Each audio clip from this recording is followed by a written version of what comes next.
And it won't be too long, oh yeah, till we going home, oh yeah.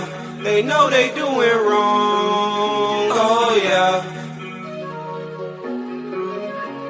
We saw that crook, yeah, that look. Was on TV doing it by the book. Said one thing, now the whole world shook. He didn't get us, cause we not rooks. You gotta kill us, we like the Messiah. People feel us, we speak with fire. Passion, zeal, we still feel. We don't shake hands and we don't do deals. Don't act normal, we know you wanna harm us. You chase comers, now we farmers. The beast been here, but we got armor. See so clear, we do not wonder. Governments with politics, in the bed with Protestants. 501c3s, take away their confidence. They need man, we need God. Wear that mask, you need your job. We don't bend, so we might starve. We gon' win, cause we got God. Devil in the suit and tie, with that lady by his side. He gon' die, she gon' slide to the front, then it's bye-bye. Devil in the suit and tie, with that lady by his side. He gon' die, she gon' slide to the front, then it's bye-bye. This world is coming to a really, really bad end, and people gon' be running loose, looking for the end, oh yeah. And it won't be too long, oh yeah, till we going home, oh yeah. They know they doing wrong, oh yeah, but Yahweh on the throne, oh yeah. And it won't be too long, oh yeah, till we going home, oh yeah. They know they doing wrong, oh yeah, but Yahweh on the throne, oh yeah. Won't be long till they playing backfire. They sitting all alone like 4 flat tires. They gotta see the throne and feel that fire. You think it ain't real, go ahead, expire. I'm afraid. What's up, YouTube and Facebook? How you doing? I know this may be a unfamiliar face, but they call me BSC Teach. I am a brother to Brother Derek. And today, I'll be taking over the study. And of course, while I'm doing the study, I have my lovely, as always, Zoom family right here with me along the way. That's going to be with me. So I was a part of the Zoom family. Now I'm out of the Zoom family in the hot seat. So that's where we at. So Zoom family, would you like to say what's up to YouTube and Facebook?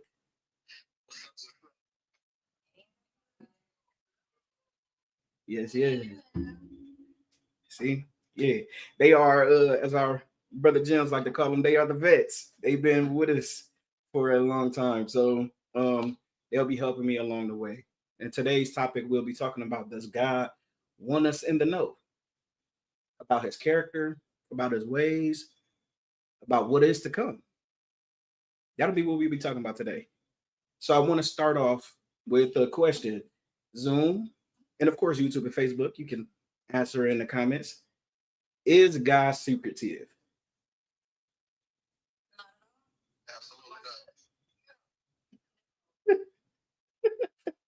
Right. And before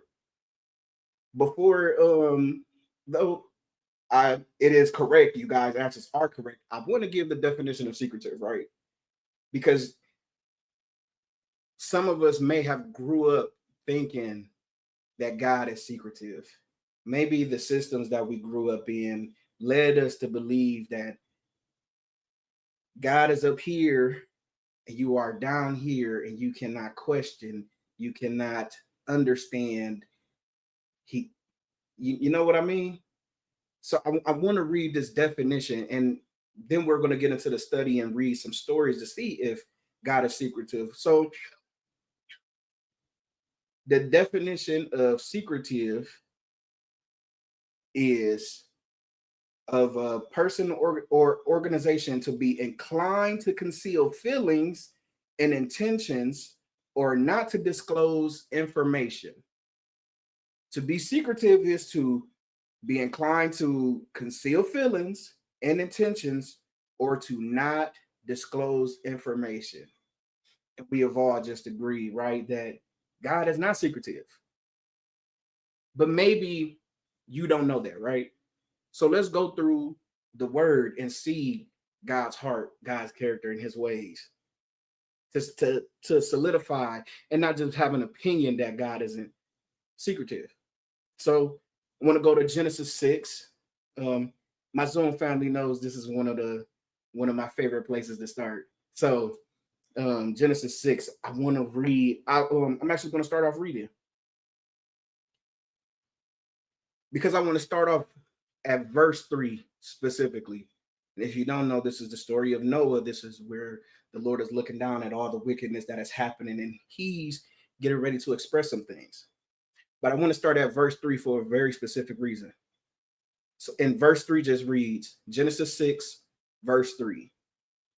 And it reads, "Then the Lord said, my spirit will not contend with humans forever, for they are mortal. Their days will be 120 years. I'm going to set that as a foundation, right? He said, my spirit will not contend with humans forever, for they are mortal. And now I'm gonna skip down and I'm gonna read.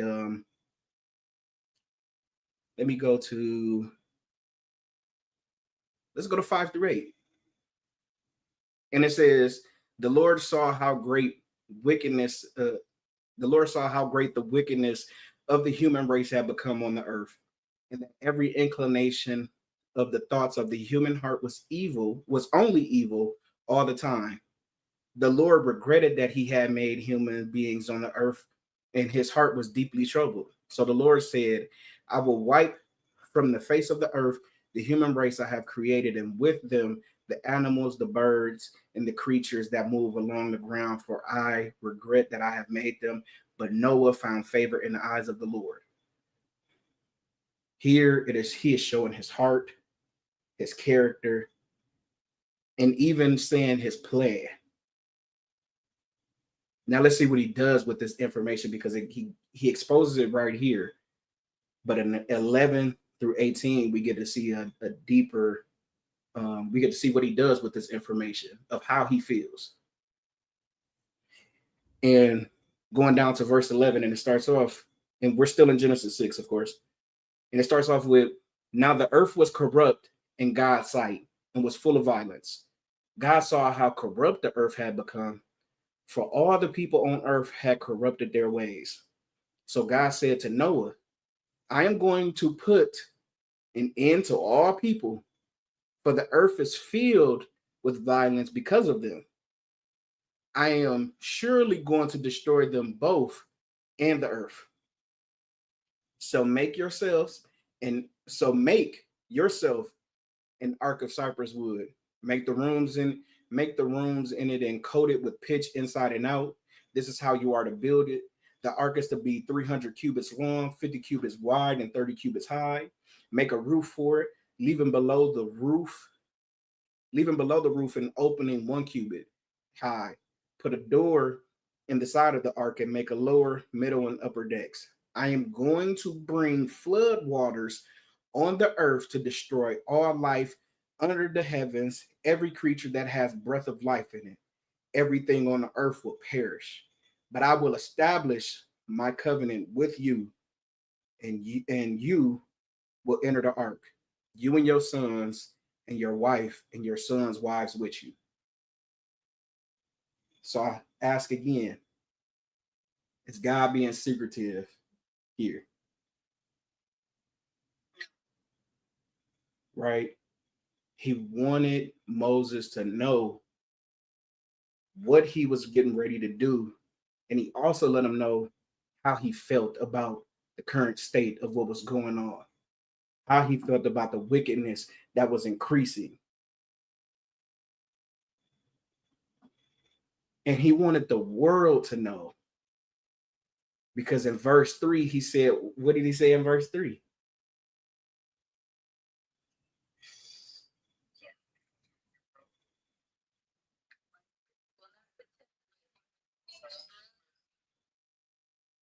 My spirit will not contend with humans forever.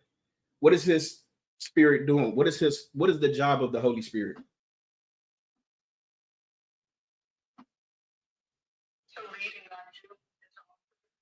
To lead and guide you into all truth. So his spirit was contending, which means he was trying to lead them. So he was trying to let them know, right? He was trying to put them in the know of what they're doing is wickedness. This is how the Lord. And not only when Noah gets this information, if you read in 2 Peter 2, you will see it says Noah was a preacher of righteousness. So not only once Noah got this information, he himself had that same heart like the Lord and wanted to tell everyone else while being obedient and doing everything that the Lord had commanded him. And that's what happens in verse 22. After he gets all of this instruction on how to build this ark and all these things that the Lord wanted him to do. In 22, it says Noah did everything just as God had commanded. He wanted them to be in the know of what he was getting ready to do because of how he felt about what was the state of the world then. And I want to show how consistent he is in doing this. How consistent he is in wanting us to know how he operates, what he cares about, and what he is about to do. His heart was troubled. I just want you to get it. I just want you to see my righteousness and to choose it. So let's go on. We're going to get into the second story. I won't hold you guys all day. But I want to go to Jonah. So go to Jonah 1:1. If someone would like to read for me so you guys don't have to hear my voice all day. Jonah 1, and I just need 1 through 12 if you can.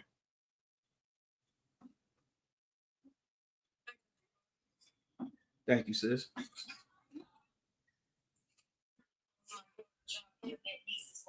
You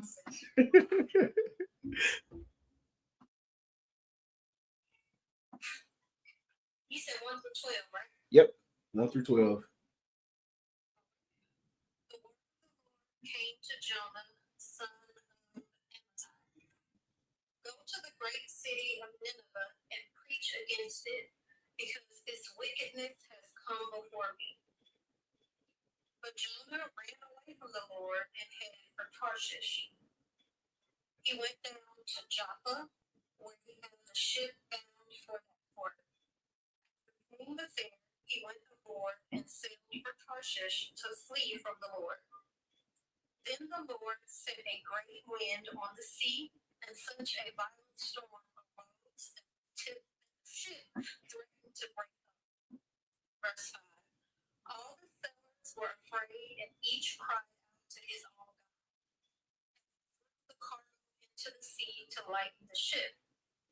But Jonah had gone below deck, where he lay down and fell into a deep sleep. The captain went to him and said, "How can you sleep? Get up and call on your God. Maybe he will take notice of us so that we will not perish." Then the sailors said to each other, "Come, let us cast lots to find out who is responsible for this calamity." They cast lots, and the lot fell on Jonah. So they asked him, "Tell us, who is responsible for making all this trouble for us?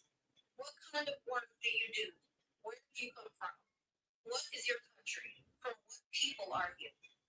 He answered, "I'm a Hebrew, and I worship the Lord, the God of heaven, who made the sea and the dry land." This terrified them. What have you done? They knew he was running away from the Lord because he had already told them so. The sea was getting rougher and rougher, so they asked him, "What should we do to you to make the sea calm down for us?" "Pick me up and throw me into the sea," he replied, "and it will become calm. I know that it is my fault that this great storm has come upon you." So simply put, what was Jonah's job? To preach. So that he was to go let Nineveh know about how God felt about what they were doing. And the Lord was so serious about them wanting to know that when Jonah didn't want to let them know, what did he do?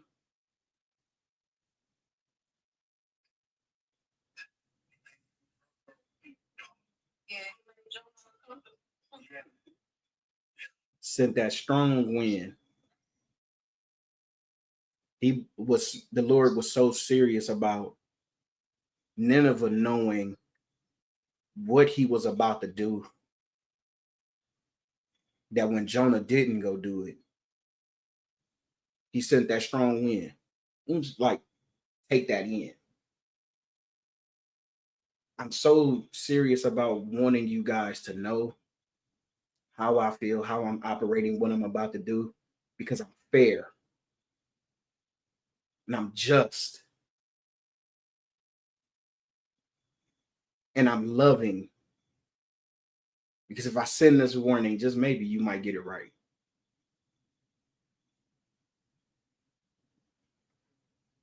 Like, that's his heart. So we seeing like consistently how God is not secretive, especially about what is about to happen. It's not secretive. He wants you to know. Go ahead, Stead.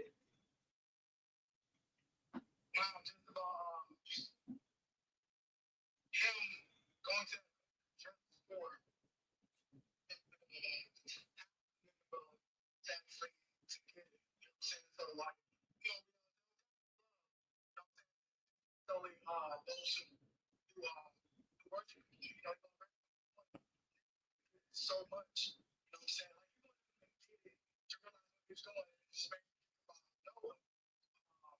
You want to know to spread and tell everybody what's to come. So it's the same, same thing. You know, say, God, say the name of He's proving it once again in the story. Yes, sir. Because when we talk about love, like we said, the word that we're looking at that they're using is agape. And that word goes into charity.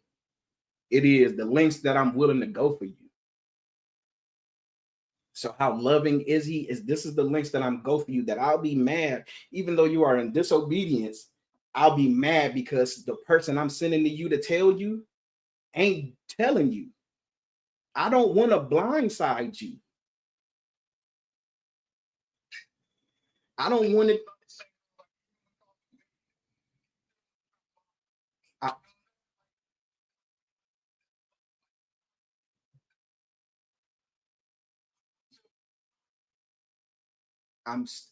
I don't want to blindside you. I want you to know what decision that you really are making.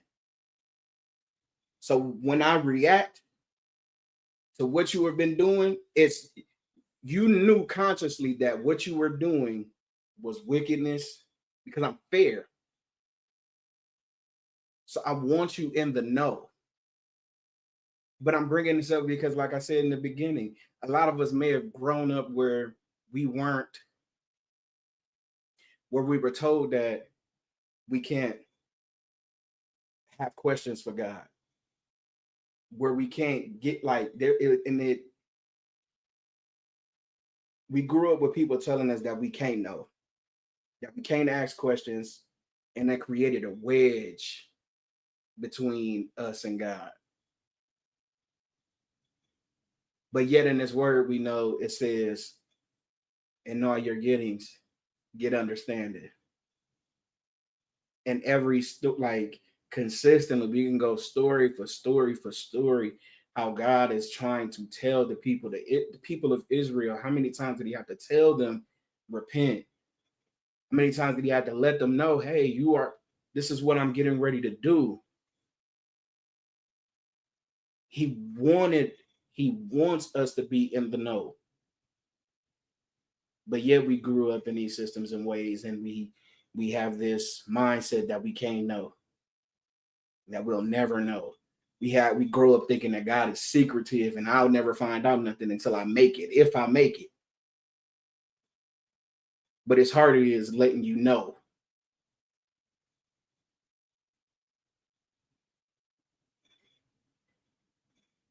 Like, so we truly be stuck. So I'm before I go, because we see this as a consistent thing, right? And I want to read. We see these two consistent stories where God is letting the people know what He's getting ready to do, and He's letting them know His feelings. So we proven right here that with just these two stories of how God is not secretive, and if we go through and read many more stories, we can see consistently how God is not secretive. And in these two stories, it's shown in Amos 3:7. It says, "Surely the sovereign Lord does nothing without revealing His plan to His servants, the prophets."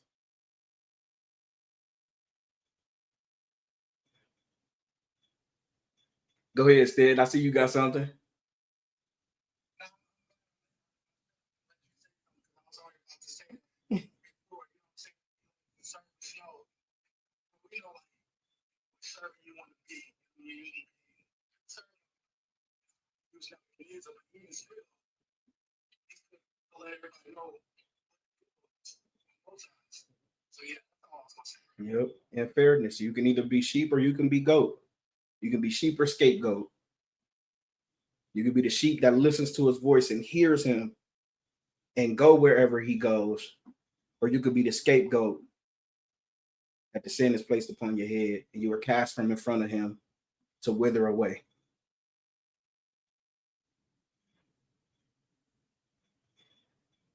But He lets you know which one you are choosing because He wants you to be in the know. But I read that because I wanted to establish something, that He does nothing without revealing His plans to the prophet. And we know this because He's consistently doing it. And I want us to know, even for our time, He's still consistently doing it.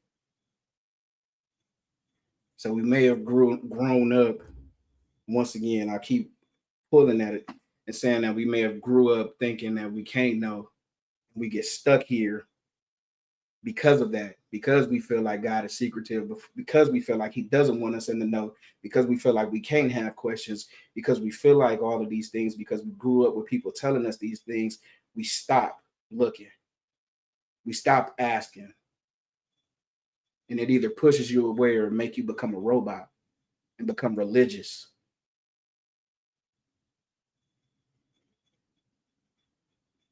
And we get stuck here in this mindset. We get stuck right here, and especially for us in knowing what is about to happen, this is where we get stuck at. We want to go to Matthew 24, verse 36 and 37. This is where we get stuck at for most of us who may have grew up in these systems, right?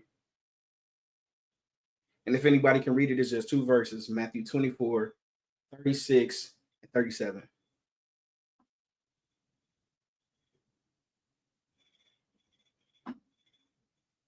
You said Matthew 24, say the verses again? 36 and 37.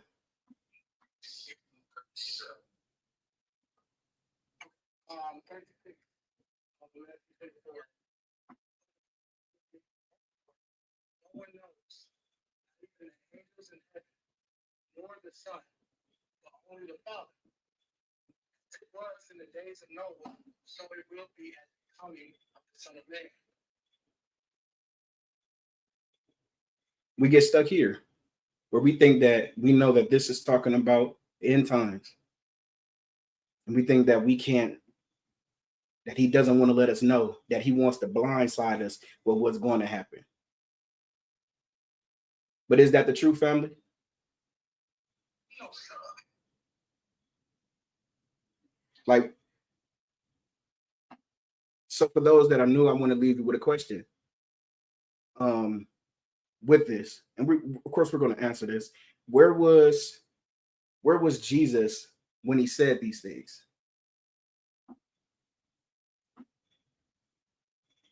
And no, you good, brother. Go ahead.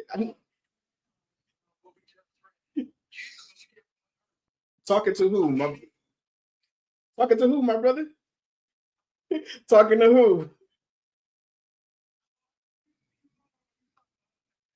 No, who was Jesus talking to at this time when he was saying this? No, good. So he was on earth and he was talking to his disciples. Could this have been all the information that he had at the moment?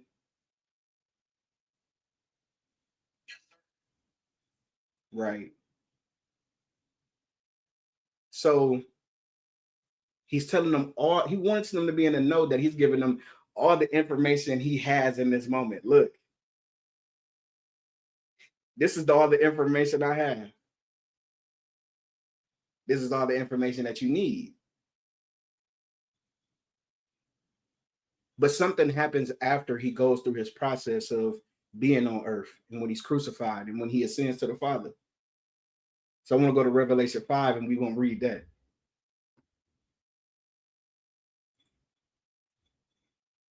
Revelation 5. And once again, let's just go 1 through 12. We can take our time reading it.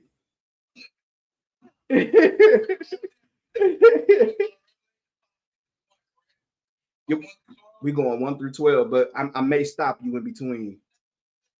Yeah.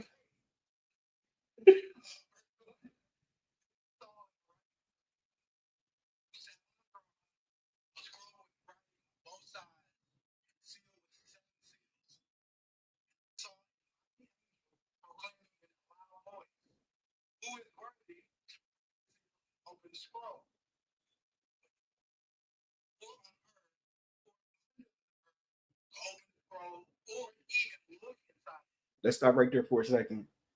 So in heaven, there is this scene that's going on where there is a scroll with writings on both sides and 7 seals on it that they are trying to find who is worthy to open it. And now we get to see if someone is found because they've looked everywhere, but they couldn't find it. Now go ahead, bro. You can finish.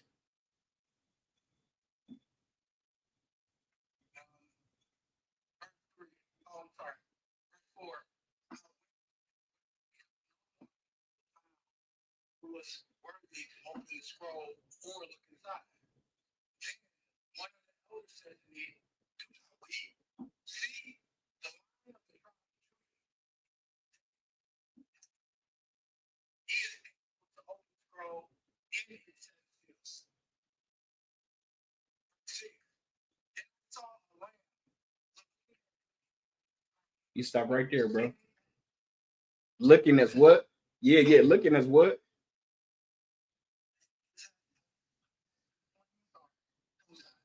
No, you good. So a lamb, the Lion of Judah, the root of David, has triumphed. He triumphed after he was slain.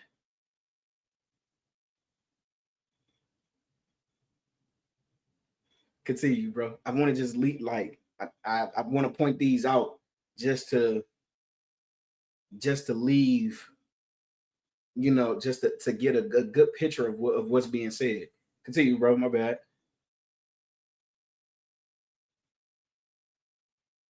You on mute.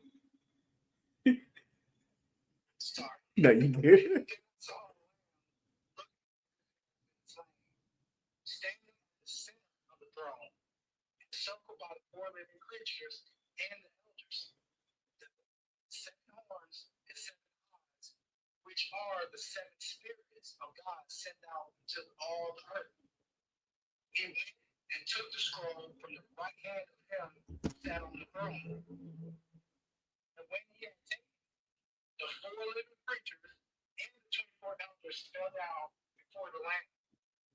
Each one had a harp and golden bowls. They were holding golden bowls full of incense, which are the prayers of God's people. And they sang a new song saying, "You are worthy to take the throne and to open the seals, because you were slain. Your blood you purchased for God, persons from every tribe, language, and people and nation. You have made them to be a kingdom and priests to serve our God. Will reign on earth. Voice of many angels, thousands upon thousands, 10,000 times 10,000. They encircle the throne and the living creatures and elders. And in a loud voice, they were saying, Let's wait. Sorry. No, you good. No, don't go on mute because I want to read this slow so we can see what worthy is the lamb who was slain to receive what, bro? Power and wealth and wisdom and strength, honor and glory and praise. So all of these things that he received, that the lamb received after he was found worthy, going through the process of being on earth, doing how Jesus lived when he was on earth. He said, I'm not doing anything or saying anything unless the Father tells me. That's how he lived. And after he went through that process of being obedient all the way until the end, when he went back, he was found worthy to receive these things. And then the one that I want to point out is wisdom. So in receiving wisdom, maybe he had more information that was given to him than when he was on earth. Right? Maybe it was a little more like the Father was now able to let him be in the know of what is going to happen, how it's going to happen, how he's operating, what you need to do after he was found worthy. And now I want to go to Revelation 1:1 because now we get to see what did Jesus do with this information, this wisdom that he had got from the Father after he was found worthy. Just Revelation 1 verse 1. You mind reading it, my brother? The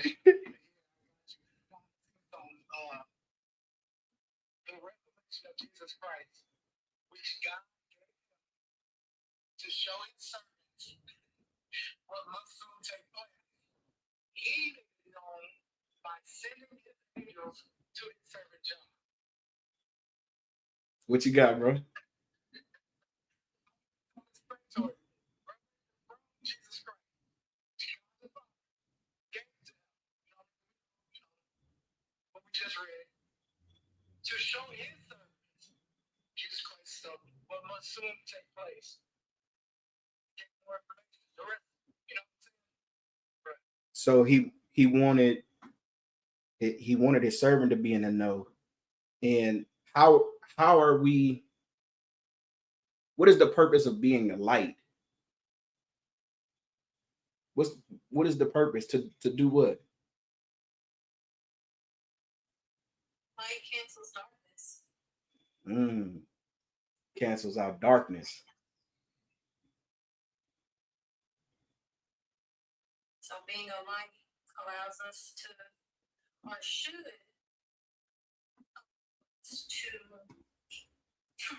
push the darkness out of the world if we're discipling appropriately.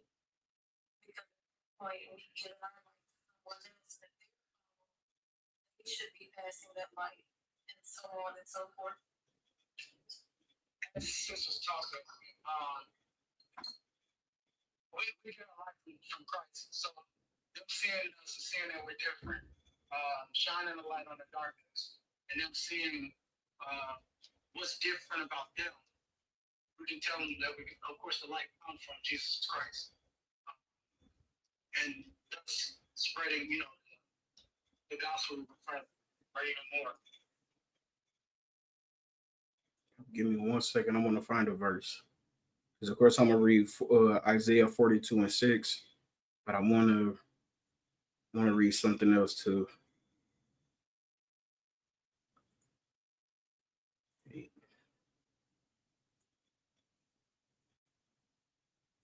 It's the purpose of being a light. Isaiah 42:6 says, I, the Lord, have called you in righteousness.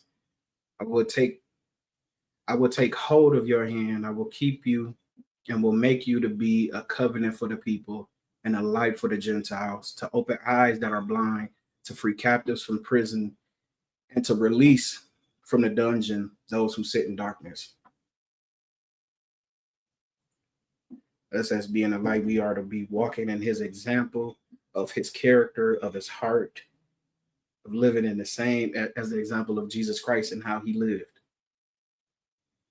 Being that light and showing the people in the same information that has been downloaded into us, those same keys that set us free from the chokehold that sin had on us, we now take that and give to others.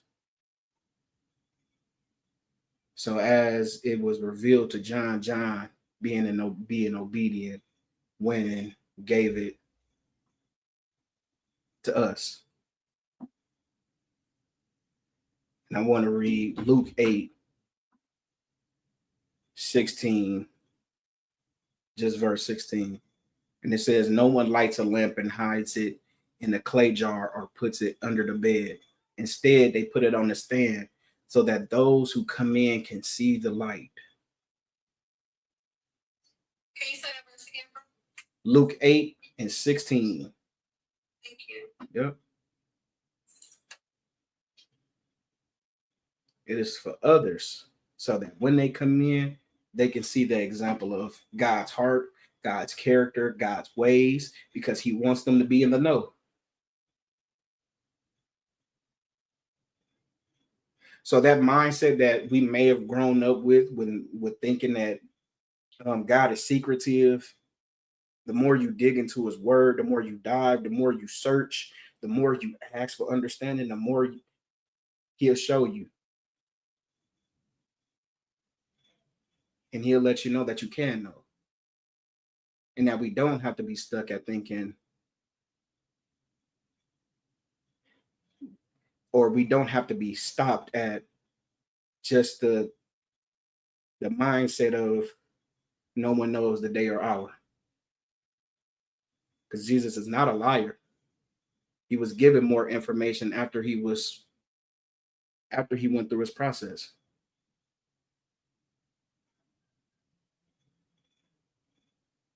So you can know, and he wants to let you know. Throughout his word, he has left us trails of his timeline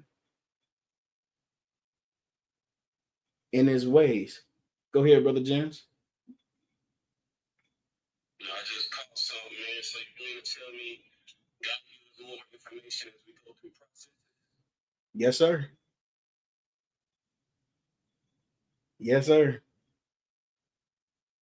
As we go through processes, it's a maturing process. You're able to be trusted with more.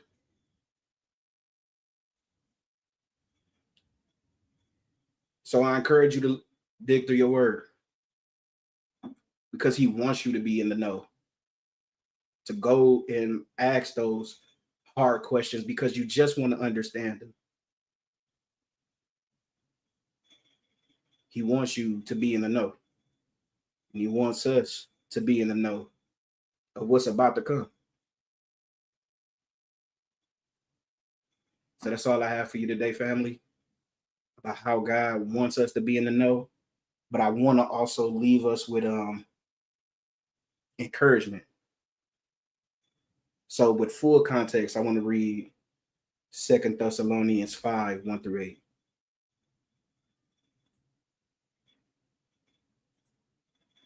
Or, my bad. I think it's 1 Thessalonians 5.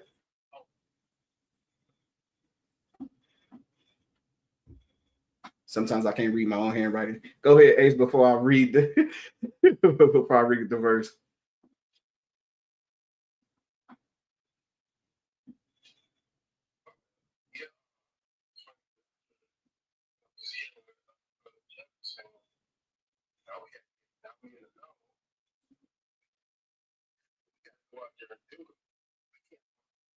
Let me tell you how I work.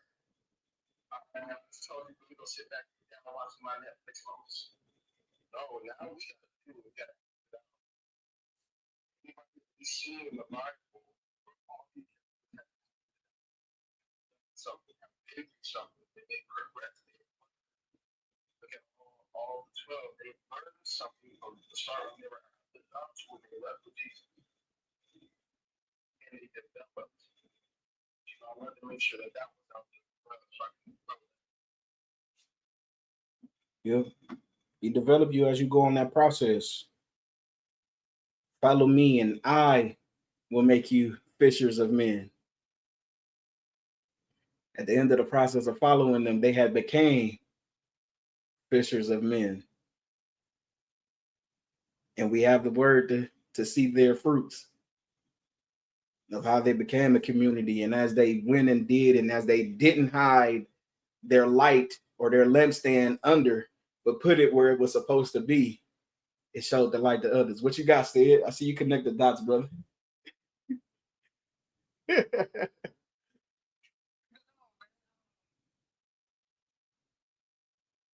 saying like Jesus knew when he was on earth, he knew all the way that he knew until he went up and got more information.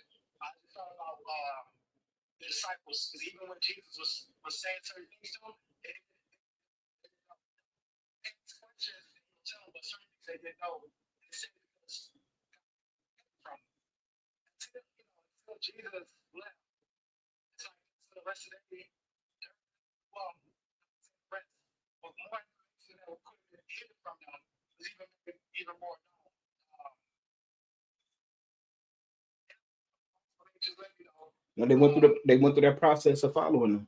At the end,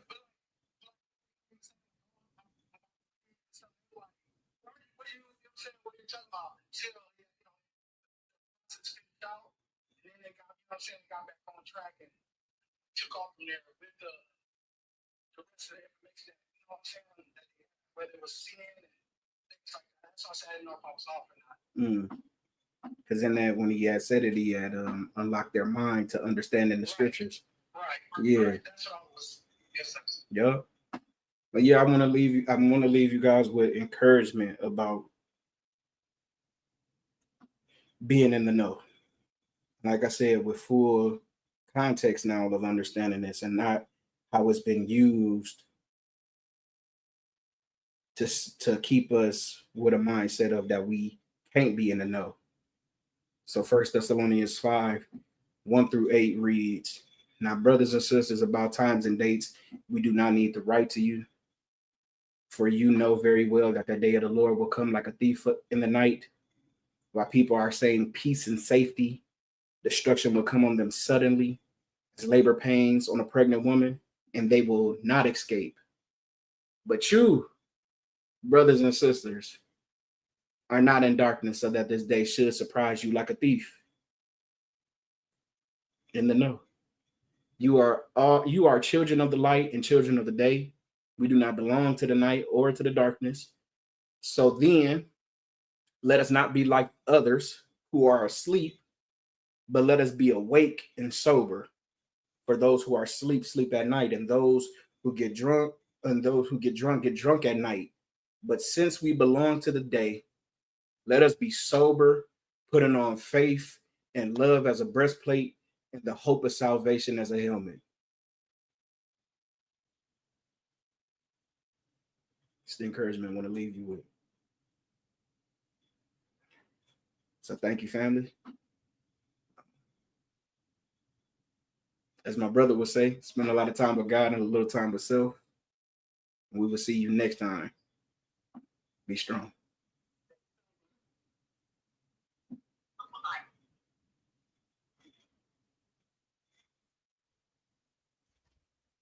Just leave the studio, keep that out.